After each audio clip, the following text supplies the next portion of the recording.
welcome to the Implementation Science Seminar quarterly policy series, which has really been championed by Erika, but is so needed, and many of us are kind of working in the policy sphere. So great to see that. Next slide, please. So today's focus is on conducting policy D&I research, and we have the adapting upcoming sessions because we want to be sensitive to needs and interests of our DISC community. And so if you have ideas, other topics, please don't be shy. You can put those in the chat as you think of them, or email us. We're happy to consider those and see if we can pull that together. But a couple of the upcoming ones are improving equity with policy, and then this idea of implementing evidence in big P and little p policy. So part of that will be defining what those mean, and then thinking about strategies at for those different levels of policy. Next slide. So just the usual disclosure. So the moderator and panelists have no conflicts of interest to disclose related to today's presentation. And then importantly, please sign in. And we'll also put the sign-in link and the evaluation links in the chat. And for those that want continuing education credits, they're free at the ISS, but you must complete the evaluation and then provide your license number. So please do that. So in terms of logistics, please, once now that you're on, introduce yourself in the chat box, just kind of who you are, where you're from, and that helps us get a sense of community and allows people to network. Please use the Zoom. It says Q&A function, but I don't see that on mine. I see only the chat.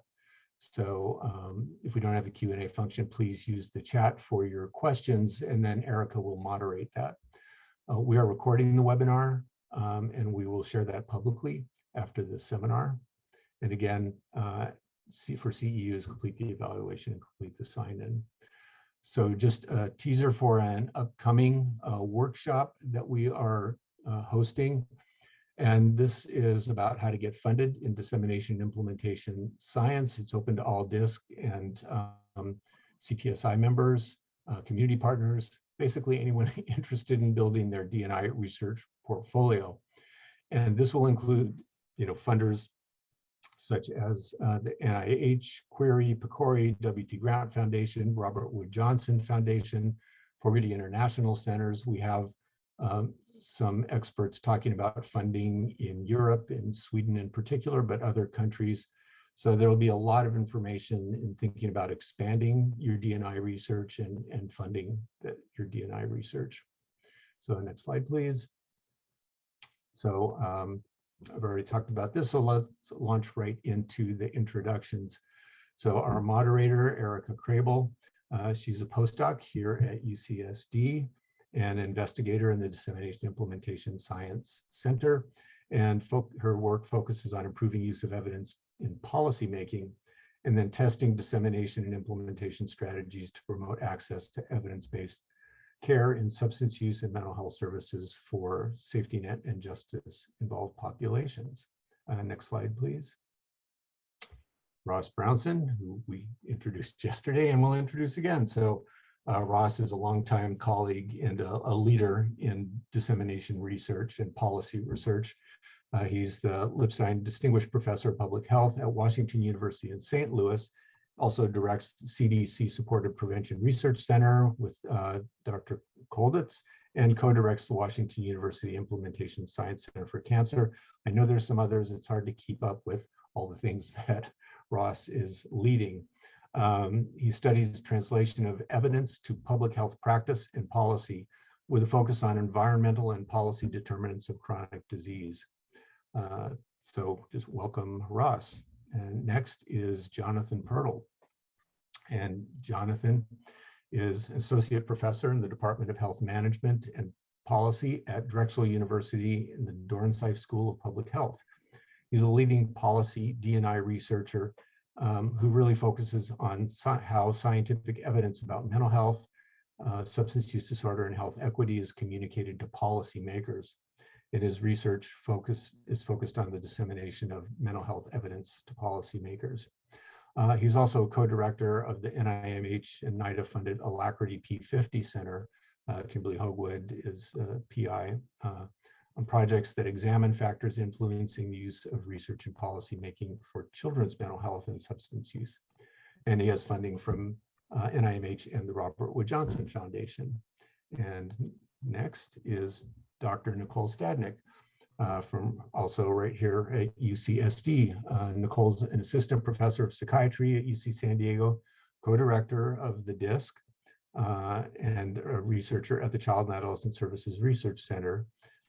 She's a licensed psychologist, and her research focuses on evaluating implementation and sustainment of evidence-based practices in community-based health or mental health service contexts. And she's leading community-engaged cross-system health services and implementation research for individuals with complex health clinical presentations served in community settings, including federally qualified health centers, low and middle income countries, publicly funded mental health services in HIV and AIDS, and in pediatric primary care. And with that, I will turn it over to Erika. Thanks so much, Greg, and thanks everyone for coming today. I'm going to give just a very brief primer on policy, dissemination, and implementation science research. And this is just the tip of the iceberg. We will continue to dive into these topics with greater detail through the expert panel discussion with Drs. Brunson, Purtle, and Stadnick today. And we'll also dive into it in subsequent seminars throughout this quarterly policy seminar series. So we know that journal articles don't read themselves, and we certainly don't always think that they're the best approach for communicating evidence and information with providers or policymakers whose behavior we want to influence. We definitely need more strategies to help share knowledge about evidence-based practices. So often we turn to dissemination science, or the study of targeted distribution of information and intervention materials to a specific public health or clinical practice audience.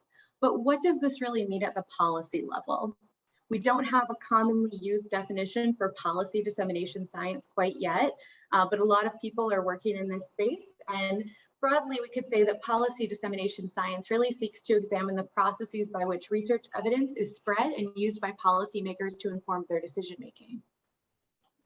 Similarly, we're familiar with implementation science as the study of using strategies to adopt and integrate evidence-based health interventions to improve individual outcomes and benefit population health.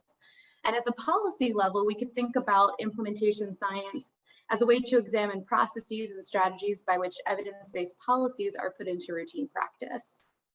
So I want to just quickly do something interactive and ask if anyone in the audience has led or supported a policy D&I study. So we'll just take a second to let those results populate, and Claire, you'll let me know when we have enough results to share, just really briefly, just to get a sense of where our audience is at.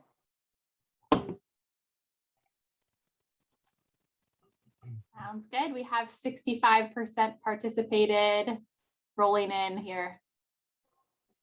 Okay. I think we can go ahead and look at the results just in the interest of time. Okay, so this is pretty helpful. Lots of people are interested in it, maybe not have done it. So that's good to know where we're all at. And today we're going to talk about how to get involved in it. So this is the right webinar for you. All right. So when we talk about policy, and Greg mentioned this at the start, we sometimes refer to policies as big P or little p policies. And there are no hard and fast rules for any of this, but generally big policy is typically thought of as occurring at the federal or state level, where elected officials make decisions. But policy can also happen with elected officials at county and city levels. Big policy includes laws like the Affordable Care Act, the Support Act. It also includes administrative rules and regulations, which could be set by a governor. And it also includes public health declarations, which can occur at any of the levels, federal, city, state, county, that we just talked about. And a recent example of that is the federal COVID-19 emergency declaration. Little p policy is generally occurring at organizational levels. So it includes professional guidelines. One example, if there are any pulmonologists in the audience, could be the Fleischner Society guidelines that talk about when pulmonary nodules reach a size that warrants additional imaging and follow-up, right? We've got lots of professional society guidelines that would be little p policies, or it could be something like a tobacco-free hospital policy. So often policy is messy, and we tend to avoid policy because it is so messy in a lot of public health research. But I think there's a strong case to really get engaged in policy. And so let's walk through how big P policy and little p policies could be intertwined and are so important to start studying if it's not already part of the work that you're doing. So this is just one example, and again, this is a very brief primer on policy and one way to look at it. It's by no means a be-all, end-all. But on January 31st, 2020, the U.S. Department of Health and Human Services declared COVID-19 to be a public health emergency, right? We've all been intimately familiar with that at this point. And this federal declaration by HHS constitutes a big P policy. It has a lot of declarations in it that would make delivering healthcare a little bit easier under this emergency declaration. So following that HHS designation, the Centers for Medicare and Medicaid Services, which is another federal agency that operates under HHS, they announced that Medicare could now reimburse for telehealth services in ways that were never allowed before. Reimbursing for telehealth is pretty complicated, and it just wasn't done. So under this emergency public health declaration, Medicare can use 1135 waivers to pay for what would be considered an office or a hospital or other visit via telehealth, and it could be provided by a long list of provider types that were never previously allowed to deliver telehealth before COVID. So this 1135 waiver is another big P policy that stemmed from that original HHS declaration. Similarly, states have the power to enact their own telehealth laws, right? So another big P policy is that states can regulate provider scopes of practice and determine which providers can actually deliver telehealth services, when they can do it and where they can do it. Additionally, under that big HHS declaration, federally qualified health centers were allowed to be reimbursed for providing telehealth services to patients in their homes, including audio-only telephone, not just video. But these federally qualified health centers, they actually need to adopt that policy themselves. And that decision would be an organizational or little p policy decision. These FQHCs are not being required by the federal government to actually deliver telehealth. They just have the allowance to do it, and it's certainly in their financial best interest to do it. Similarly, a commercial health plan might decide to include telehealth benefits as a reimbursable service under their plan. That organizational decision could be a little p policy with big ramifications for the thousands of beneficiaries they cover. A provider organization would also, if they were interested in delivering telehealth, they would have to make the investment to purchase a HIPAA compliant telehealth software, right? So this organizational policy and this decision to deliver care via video or telephone is another little p policy. So that's just a kind of a quick walkthrough of how it could look. So we have another poll, just curiosity, what type of policy, for those who have done policy work, whether it's policy D&I or just typical D&I research that engages with policy, have you investigated big P policies, little p policies, that linkage between the two? In many cases, we treat policy as part of the broader outer context. And so, you know, we kind of treat it maybe as a nuisance variable at times, or maybe you haven't started engaging at policy. You've really been focused more on clinical or organizational aspects that really haven't needed to bring in the policy. So where are we at, Claire? We are at 70%. Let me end poll and share. Awesome. You guys are so timely with your polling responses. Okay, so it looks like there's quite a bit of variation. Some big P, 23%, some little p, 18%. Some people getting really brave doing that linkage between big and little p. But mostly we're looking at policy as part of the broader context, which makes sense. That's been definitely a limitation of the field, but it's also a launching pad to see where we can go next. Okay. So there are lots of models describing policy life cycles or how policy is made, and that would be a whole other seminar. So I won't get into really seminal models like Kingdom's 3 streams model or some of the other big ones in health policy. But I'm briefly just going to share a summary of what I think many of the policy development and life cycle models have in common. There's usually a problem or agenda setting event. In the case that we just talked about, COVID-19 prevents in-person healthcare visits, right?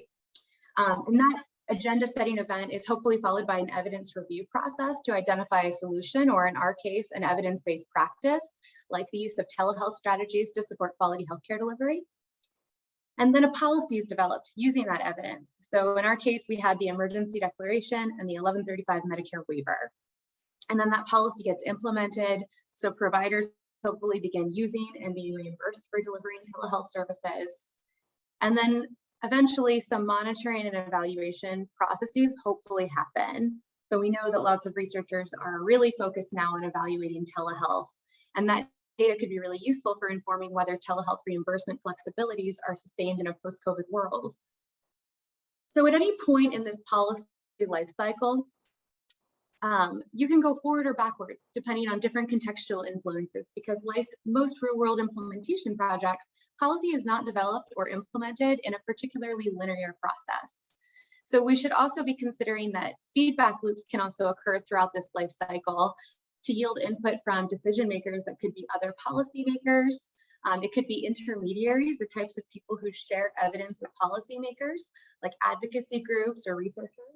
And of course, that feedback would include information and responses from constituents like yourselves. So if we put this in a little bit more traditional implementation science speak, you can see how the agenda setting, the evidence review, and the policy development processes could map really nicely to pre-implementation activities, as one could explore or prepare for change. And the subsequent policy implementation, monitoring, and evaluation map really nicely to what we think of as implementation and sustainment phase activities. But it's important to note that while this looks familiar, we don't have a ton of policy D&I frameworks or models that are really used well for policy level analyses. Most typical D&I frameworks and models need some degree of adapting to really emphasize policy influences and processes. And that really just demonstrates the emergent field still needs shaping, and there's a lot of opportunities for you all to do this kind of research with us. So what kinds of policy D&I questions might we start asking? The possibilities are of course endless, but I wanted to share this typology that Kimberly Hoagwood and Jonathan Purtle and others developed. It's a really wonderful and informative article, if you haven't seen it, called Aligning Dissemination and Implementation Science with Health Policies to Improve Children's Mental Health. And they present a really nice typology of D&I research types, objectives, and examples to get you started to think about policy D&I questions. And so I just basically summarized that typology here to give us a jumping off place to think about how you might contextualize these questions to your specific big P or little p policy innovation, the context and the policymakers you're thinking about. So policy dissemination can be done as formative research to describe policymakers' awareness, attitudes, and preferences for receiving evidence, to think about contextual factors that influence policymaker behavior.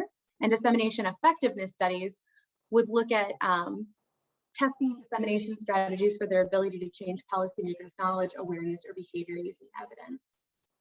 Policy implementation research includes policy process studies that describe the processes used to implement a policy, the barriers and facilitators to policy implementation, and they measure perceptions of implementation strategies, whereas policy impact implementation studies test strategies for their effectiveness in adopting evidence-based policies. So I hope this very, very brief overview gave you a little bit of foundational knowledge about the emerging area of policy D&I. This is really important work, and there's a ton of unanswered questions about how to increase evidence-based policy making and really understand the impact of evidence-based policies on population health outcomes and equity. And we can't shy away from policy D&I just because policy is messy and deals with political issues, which can be a little exhausting to manage. If we don't pursue this really important policy D&I work, the gap between research and policy just widens, right? And we already know there's a 17-year delay in implementing what we know works in policy. Additionally, the definitions that policymakers and researchers use when describing evidence could become really distal if we don't start having those critical conversations about policy D&I. And it would obviously be really hard to promote practical applications of the study findings that our clinical investigator colleagues are making. So with that very brief interview, I want to turn it to our expert panel discussion. I'm so thrilled today to have Drs. Bronson, Pirtle, and Stadnick join us. I'll invite you to put your questions in the chat.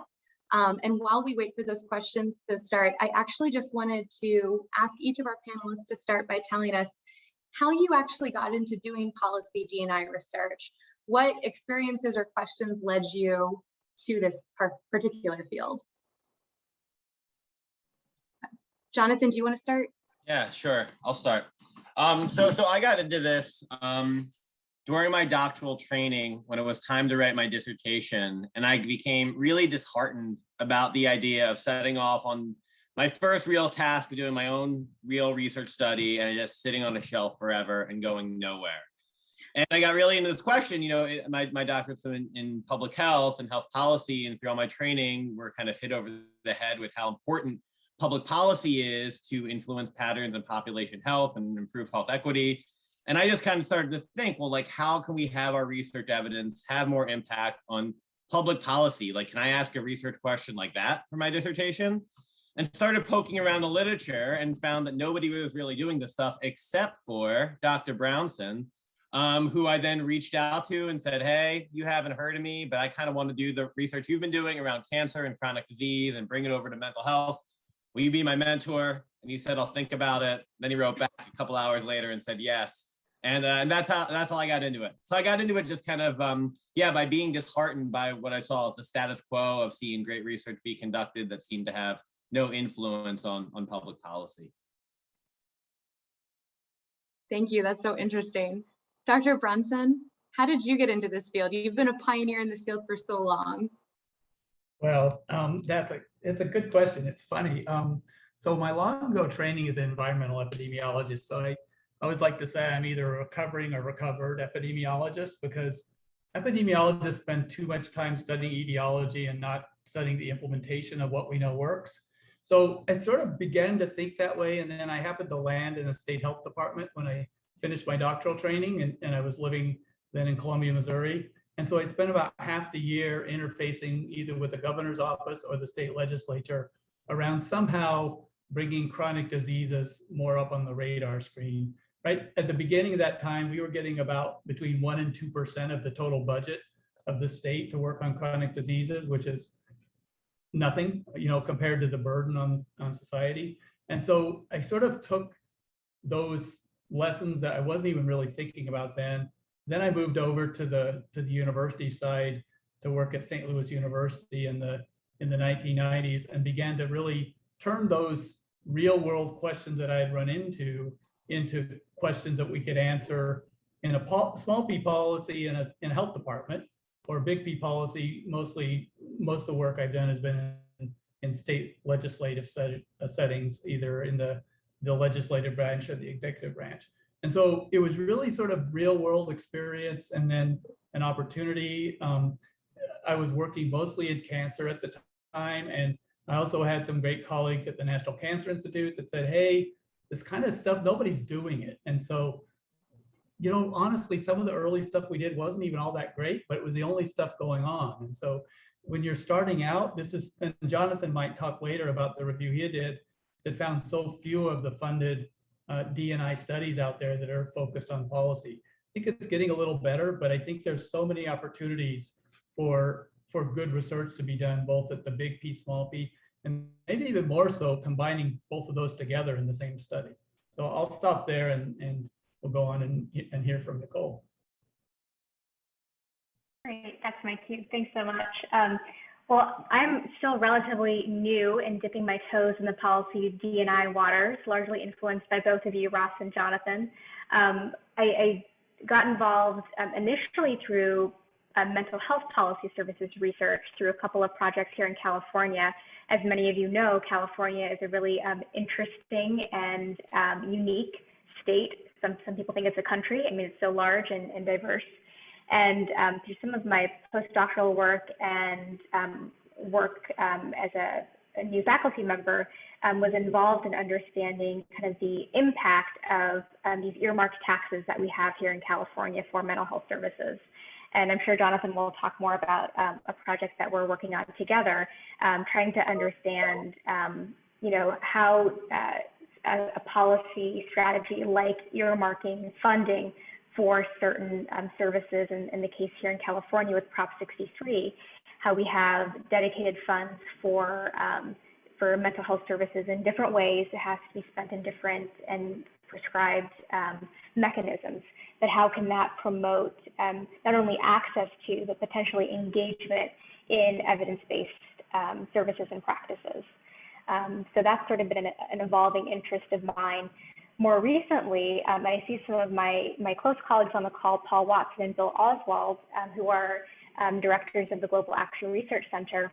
I've had a chance to interact with some policy makers and influencers here locally in San Diego related to COVID and COVID care practices.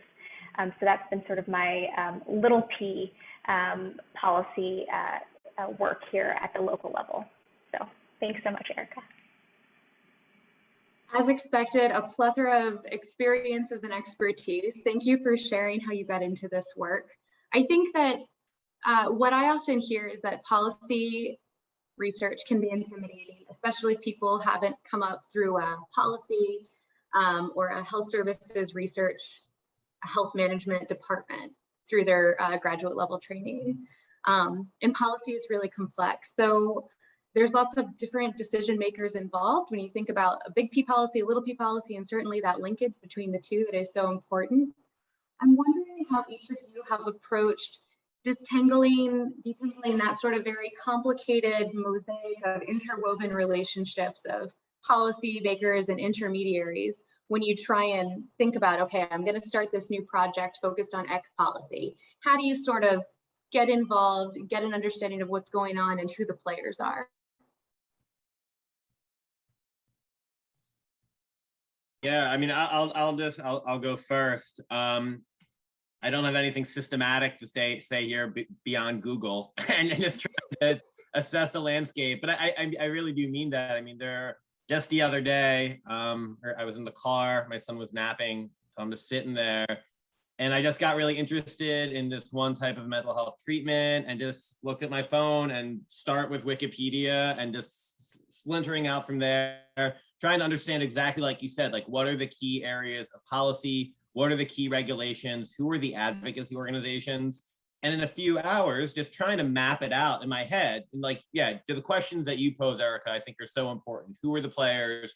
What are the key policies? And policy is so complex, but if you know, you like with all research, you know, it's often pretty narrow what we're focusing on. And if you focus on that one narrow policy, it's quite manageable to understand it pretty well, fairly easily with reading, some informational interviews, talking to people who know way more about it than you, who are normally happy to talk to other people about it, and you just learn. And then from there, your research questions kind of take more shape, I have found. I would add to that, I think it's partly, you know, kind of knowing what you don't know and having people on the team. So Jonathan's actually trained in policy. I'm not. I've taken maybe 1 or 2 policy courses since my doctoral training in other ways, but I think making sure you've got people on your team and really thinking of people on your team from political science, from economics, from other fields that aren't directly in the health or mental health sectors. And then we always design our projects, even if we don't know going in what exactly we're going to study, but you know, from the ground up, having policymakers. We have really good luck having retired policymakers and practitioners on our teams because they tend to have more time and they tend to have maybe a little less ownership of going a certain direction if they're not actively in the policy fray. And there's a lot of them around, and they're usually really glad to participate in university related studies. And so I think it's partly having the right people on your team. And then, you know, don't try to do everything. If you're starting out, because I noticed in the great poll you did, Erika, that a lot of people are sort of starting out, just start small and don't try to do everything in your first study, but sort of build it sequentially. If you have more of a comfort level in the small p organizational setting, start there. If you want to go off and start doing, you know, federal policy research with the US Congress, that's a bigger lift for a number of different reasons. But you can do that. It's just, you know, start where your comfort level is and sort of build on it sequentially. There is really an open playing field in a lot of this policy implementation research. And so there's just so many different opportunities. And maybe, you know, part of today we could talk about some of the low-hanging fruit out there that might be some prime research opportunities. And Erika, if I could synthesize maybe across both of what Jonathan and Ross said, the two strategies that I've I think found useful. One was sort of the Google hunt and search. For me, my journey sort of started with the inner context. So, you know, working and understanding within LA County how therapists were delivering evidence-based practices. Well, why was that happening? And then, you know, going broader to, well, because there was this this fiscal mandate that happened that you know, encouraged different mental health agencies to bill for certain practices, which then triggered, you know, requiring therapists to get trained in these certain practices. So kind of starting inner context and then moving outwards to understand sort of the history there. And then the second strategy, Ross, that you mentioned was kind of the team building. Who's on your team to help with the policy questions that you have? And I'll keep mentioning my community partners' names again, Paul and Bill Oswald on the call here. They have been just experts in our local San Diego community, engaging with policymakers, you know, at the city council level for years. And so they were really wise and introduced us to city council members who've been influential in kind of understanding what are the needs of different community members, what information is going to be helpful for those, you know, city council district members in influencing their decisions and actions. That's great. Thank you so much. So Nicole, you brought up this inner outer context language, which brings me to something you and I, and certainly Greg and others on this call, we've been talking about a lot. Policy or D&I frameworks don't always account for policy D&I, right? They're not always synced well. There's some issues. Oftentimes policy is just sort of put in the outer context. And I know Greg has a great comment in the chat about how different policy levels could align with the EPIS framework and if that's a good framework to use for these policy D&I studies. So I wanted to ask each of you, when you start a new policy D&I project, how do you approach operationalizing a D&I framework or a model for this type of research? What adaptations do you make, for example? What are some challenges or some opportunities you see?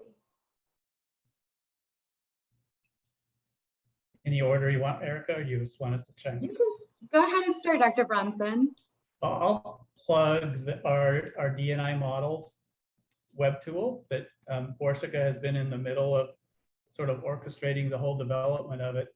And there's a policy call out on that in a sense. And all the major tools are up there. All the 8 major frameworks and models and theories are up there. And so what I do is I would start with a web tool like that. If you just Google D&I models, if you're not familiar with it, I think it'll be the first thing to come up, or someone can drop it in the chat if you would. Borsica could easily do that. But, you know, I start with sort of having in mind what I want to do. And usually that's the beginning of an aims page. And then pulling up a set of candidates and thinking about, okay, maybe there's 5 to 10 viable models and frameworks, because these, as you know, these models and frameworks overlap a lot. There's a lot of similarities, and more similarities across them than there are differences for most of the major models and frameworks. And then I basically pull them up, and I like to do it visually, where I look at the model and framework and I begin to think about, okay, here are the things I think I will have data on. Here's some of the pilot data we might have. Which of these might work the best and which might fit? You know, we've had a couple of studies we've done where we brought in frameworks and models that are not usually followed in the D&I world, and we got some innovation points for those. So even, you know, if something doesn't seem like it's fitting that well, go into the political science literature or the business literature or the economics literature, and there's all kinds of models and frameworks in every different discipline. And so there might be something there that will be helpful as well. That's such a great point. I know that Jonathan, Dr. Pirtle, you've used Kingdom's 3 streams model in your work, and you're actually in the process of creating a policy framework as part of your research. Is that right? Yeah.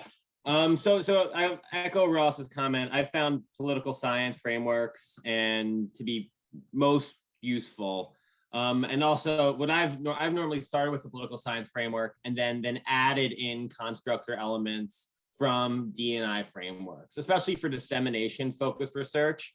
For policy implementation research, I think I find that standard implementation science frameworks work pretty well. So in the earmark tax study Nicole mentioned, we're using EPIS and it just kind of made sense right off the bat. But I also want to say, Erika, to your point, it's a really good point, you know, thinking about quote unquote outer context, when your focus is policy, right? It doesn't really make sense to just policy is outer context, right? Because then policy is at the center of the concentric circles of kind of what you're interested in.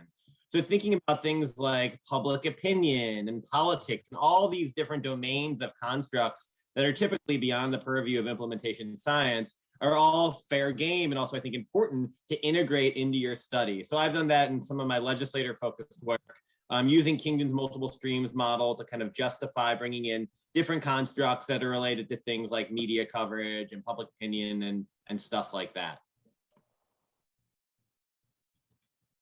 Thank you. We have a great question that an audience member just sent me. And it's something that I've encountered in my own policy work. Sometimes when I'm doing research, I get reviewers who say, oh, you've included advocacy groups as potential intermediaries in that broader context, and they seem like they might be key players. Or you're looking at political partisanship as part of a potential contextual influence on whether research evidence is used or not. And then I sort of hear, that's interesting, that seems right, but also are you going too far into advocacy research? Does that make you an advocate and less of a researcher? And so I'm wondering if that's come up in your work, and if so, how have you addressed that? And I see Ross and Jonathan nodding their heads, so maybe I'll shift it to Ross real quick. It has come up. I had one study that sort of got hung up at the NCI for a while because the advocacy word was in the grant. You know, what we've usually done, and it's varied. I've had colleagues in tobacco control. Stan Glantz comes to mind that some of you may know in San Francisco. And some of his work was really put under the microscope because he was studying basically the behind the scenes shenanigans of the tobacco industry. So it kind of depends on how far you're pushing the envelope. You know, you can use different words. You can use education instead of advocacy. What we've usually had success is not that we're doing advocacy or promoting it, but we're studying the principles, you know, the things that might happen around an advocacy group. You know, I think in both in Jonathan and my studies, we almost always include a question on fiscal and social ideology of the policymaker. That is predictive, as you might guess, of a number of different policy outcomes. And so I've had pretty good luck of just sort of drawing the line between we're studying something versus we're doing it. So the study might be promoting more effective ways of communicating with an advocate, with a policymaker, but it's not studying the most effective ways of doing advocacy. So some of it, I think, is just the wording. And honestly, some of it is also staying in touch with the program officials at the agency where you're applying to make sure that there's a comfort level. I will say over the years, over the different administrations, it has varied a lot. I could spend a whole session talking about the stories of getting guideline reviews like the community guide through in different administrations, more conservative, more progressive. And it definitely has an impact. I think it's just one you want to be on top of and have those discussions with your program officials so you don't get any surprises later. Yeah, when I had my first call with my program officer for the first Ames page I ever wrote in this area, I was pretty afraid and somewhat certain she would say, this is cool, but this is advocacy. NIH isn't going to fund this. And I was thrilled to learn that was not the case. And it was not the case because what I picked that I wanted to disseminate information about was this evidence-based thing, right? It was this evidence-based policy classified as such by the Community Preventative Services Task Force, so I could point to that. Yeah.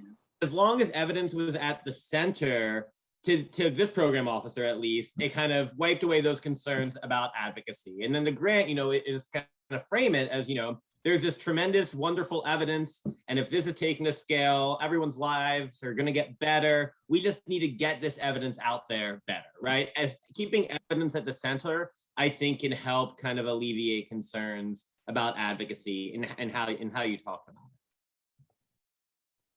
it. Thanks, that's really helpful. Dr. Stadnick, has this come up in the work that you're doing? I know you've got a lot of really cool engagement with different community partners who could be considered advocates for some of the areas that you research.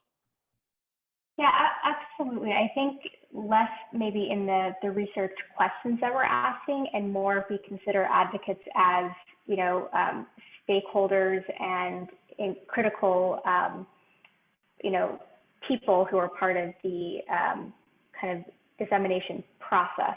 Then, you know, with our work with COVID-19, we have these really rich community advisory boards who include, you know, promotoras, community leaders, community organizers who themselves have been advocates for different, you know, health programs, environmental justice initiatives. And so they're really kind of influential in, you know, either disseminating to their communities, you know, what we're doing about evidence-based policies or work. I think I've had less experience maybe including advocacy as sort of a mechanism of change or kind of in the research questions that I'm asking, but certainly advocates as part of the engagement process has been really important. Thanks, that's really helpful. I'll just take a moment to remind everyone that we want to have a lively discussion, so don't be shy. Feel free to publicly put your message in the chat, or if you prefer not to have it next to your name, feel free to direct message it to me and I will ask the panelists on your behalf. I want to bring up something that Dr. Brunson mentioned, which is certain administrations have been more or less easy to work with doing this kind of policy D&I research. And I thought it was really interesting. In January earlier this year, the Biden administration released a memorandum about restoring trust in government through evidence-based policymaking. And I hadn't seen something like this in prior administrations, and there was a real focus on engaging with researchers in meaningful ways across federal agencies and state agencies. So I wanted to ask, in some of the work that you all are doing, are you seeing a shift in the focus on research evidence and policy making? Are you seeing federal agencies like the Assistant Secretary for Planning and Evaluation or others make use of the policy D&I research you've been doing?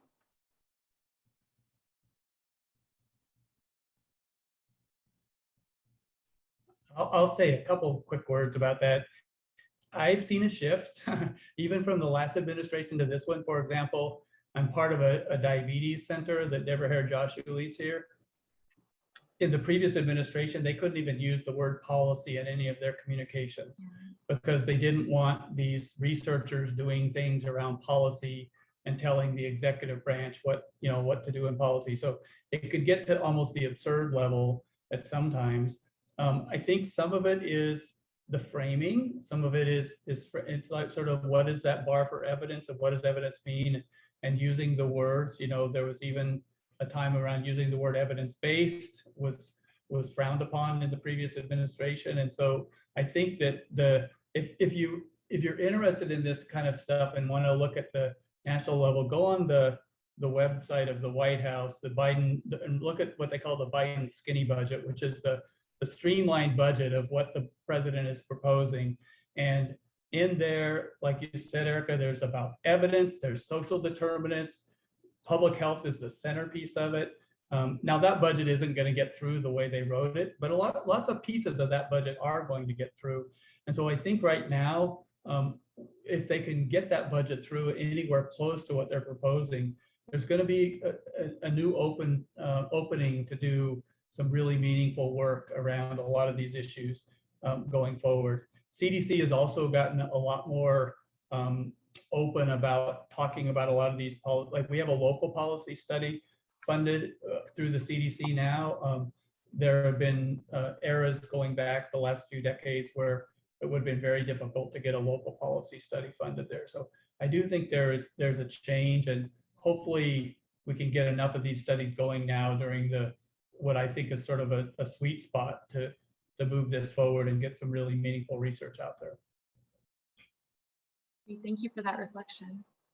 Dr. Purtle, I mean, yeah, I mean, I've reflected on this recently within the context of COVID, and I think it depends on the issue area, and I think it depends on the social and political context in which policy is being made, right? So, some issues are highly polarized, COVID-related policies, right? So at this point, in terms of mask mandates and stuff, we have evidence about, we have evidence-based policies.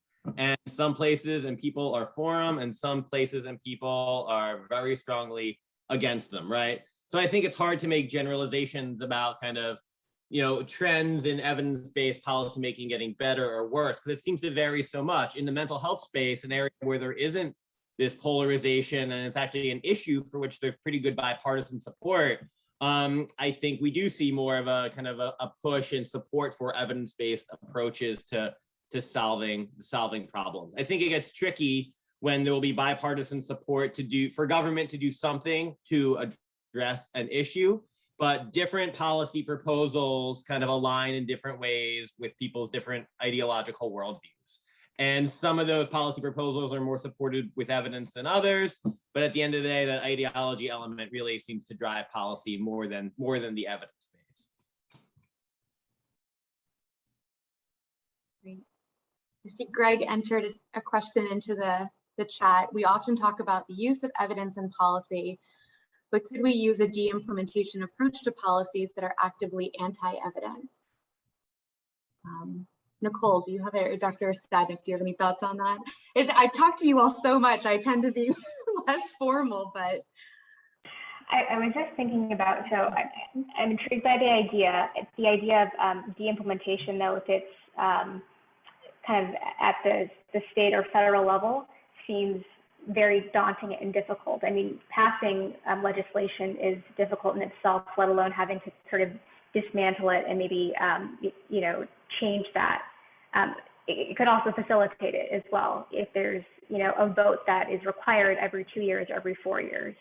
I'm wondering if, the de-implementation of policies at kind of the little p level might be more kind of subject to change or more amenable to change.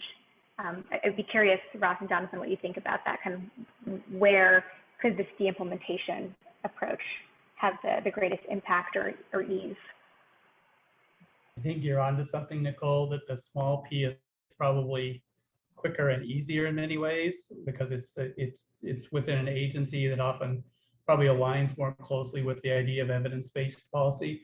Jonathan will know more about this, but I think in the policy world, this de-implementation issue, some people would call policy termination. One of our colleagues here recently finished her PhD, and that was she was working on obesity policy, and she looked at this issue of policy termination. A lot of it's qualitative. So a lot of the research on policy termination is qualitative, but there are some frameworks around it. There are some, beginning to look at some of the drivers of this. And, one of the things she looked at was this idea of, in our world, in the D&I world, this concept of de-implementation, what that means in the policy world, policy termination. Sometimes people call it, I think, dismantling of policies. And sometimes it's just the policy's there and it's no longer funded. And so that the policy's still on the books, but the fiscal part of it is gone. And so it's essentially, it's de-implemented, even though it still officially would look like it's on the books. Jonathan, what else would you add to that? And this idea, it's a good question Greg raises about the idea of de-implementation. Yeah, I think it's a great question. I also think, thinking about ineffective program and treatment de-implementation, the role that policy plays in that, right? So just to bring in a little data, we did a survey of like 130 state and county substance use agency policymakers who I probably straddle big P and little p. They were both at the state and county level. And we asked them to rate the perceived importance of about 15 different youth substance use issues for their agency. And de-implementing non-evidence-based programs was one of them. And that was by far at the bottom of the barrel. That was the thing that they perceived as the absolute lowest priority. We asked the same question in a survey of mental health policymakers. We found the same thing. And I just bring that up because I think it's interesting because I do think about, especially in areas of mental health and substance use treatments where we have kind of where demand outstrips supply oftentimes, the thought of de-implementing anything might be kind of politically unfavorable and not a popular thing to get behind, even if there is a strong evidence base for de-implementing. Great. Thank you so much. That's so interesting. Well, we saw in the poll earlier that there are a lot of people who haven't done this work before, but are really interested in starting to do this work. So I want to focus the remainder of our time on some really concrete things that would help them get engaged in this. We talked earlier about how complicated and interwoven the stakeholder networks can be when you're thinking about who's in the room, as one of our colleagues likes to ask. So where do each of you start building your relationships with policymakers? Would you mind just sort of walking us through how you've approached developing these researcher policymaker relationship building exercises? We can start with Nicole. I think that's easy. It's through other great people on this call. So one is through Jonathan, who has introduced me to a whole new world of different types of policymakers and influencers. And then the other two people, again, through the Global ARC, are Paul Watson and Bill Oswald, who have done a lot of city council work in the past and have introduced them to meet, us to each other to do some synergistic work together. So for me, it's through knowing others. Great, thank you. Jonathan? Yeah, I mean, I think I really kept more focused my efforts on developing relationships with other people who have really close relationships with policymakers, and instead of trying to start those relationships myself. And I've found those conversations and those relationships to be extremely useful in learning about who the key players are in the policy processes. And also kind of these are the end users of my research oftentimes, right? So I'm conducting research to figure out how to better frame and package evidence for policymakers. These folks who are actively communicating with them, they're kind of the end users. And that's who I've really focused my efforts on building relationships with. Thank you. Erika, were you thinking there mostly about sort of the big P policy more than small p, or both? I'm thinking both. Most of my research tends to be on big P policy, so I definitely, the strategies described by Jonathan and Nicole really resonate with me. It's about who do I already know, who have I engaged with in other projects. But yeah, it'd be helpful to hear your insights on big P or little p. Yeah, I mean, I think big P is usually a little bit more daunting because they're elected officials and they're just typical people like everyone else. One way is the networking. I think Nicole said is really helpful. Another is your contacts. Your university's going to have contacts. Most of them connect in. Like I know in our policy courses, I get like a local state senator to come into my course, so he's always a good source of other ideas. And then this goes back to this question of the advocacy groups. The advocacy groups know these policymakers. They know who to connect with, and you want to have some people kind of on both sides of the issue. You don't want to have unreasonable people who are going to be against anything a university does. But we found so in Missouri, pretty conservative state, you can find sort of a moderate Republican and maybe moderate to progressive Democrats and have them as advisors, have them part of teams, have them part of your debates and discussions. And that can also get you thinking about, what I do in my class. I have our students fill out the same survey we ask of legislators about social and fiscal ideology. And essentially all of them are socially and fiscal liberal. And then I show them the real data, some of the data Jonathan and I have created from some of our national surveys, and they're drastically different than the profile of your typical state legislator. So I'm trying to get them to think about, you can't have people think and look at the world the way you would look at it. You've almost got to try to get yourself in their head. And that's where these advisors and other people that can advise you on your study can help you thinking about the framing of your study and what's going to sort of get you more into their head and how someone would think that isn't going to look at the world the way we typically would look at it in the fields we've chosen. That's great advice. I know we have so many questions through the chat, both publicly and directly to me. Thank you everyone for being so engaged. I know we only have a few minutes left, so I might just ask if we can end on a really concrete note that Ross alluded to earlier. What are some of the low-hanging fruit research opportunities and options to get involved in policy D&I research? Like, for example, are there places where students even who are maybe looking for a dissertation or researchers who are starting to get into this field could look at for free data around policy topics? Or just what are some of those low-hanging fruit that you mentioned earlier, Ross? And I'll also invite others to comment on this. Let's see, yeah, I raised that and I should have had a better answer for you, but I think that I'll say three things. I think one would be this issue of equity in policy, and Jonathan and I were involved with the review Peg Allen led. She looked at 100 different measures of policy implementation.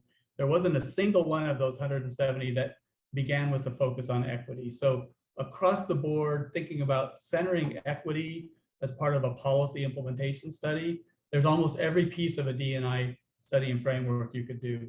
Another would be, what does evidence mean for different audiences?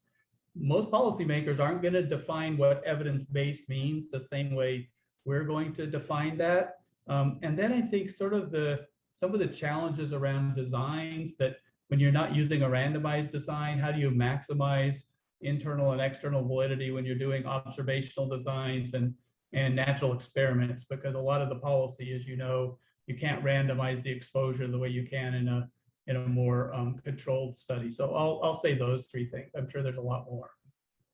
Thank you so much. Jonathan? Yeah, I mean, I guess I'll just share my the first thing I did when I got into this space. After I reached out to Ross, that was the first thing I did. The second thing I did was go through NIH Reporter, and Ross mentioned this paper, and we looked at all grants funded through the D&I portfolio to try to identify the policy ones. And that was a really useful exercise for me. One, to just kind of understand where the gaps in the field were and chart that out. And also then publish that to have some sort of policy D&I thing under my belt when I went to try to get my first grant. And because everything, there is so little work still in the policy D&I space, I think picking the issue that you're most focused on and you're most passionate about and doing some sort of grant funding review or literature review, something systematic to kind of show what is and is not there, can be a good first step to help orient yourself and also have something to show in that area to propel you moving forward. Thank you. Nicole, any words of advice to wrap us up? I think you've probably mentioned this before, Erika. There's a lot of publicly available data sets that either states, counties, at the federal level to Medicaid agencies provide, and those could be a good starting place too, to get a lay of the land in terms of what policy looks like in a given kind of jurisdiction. So I think publicly available data sets are a good place to sink your teeth into.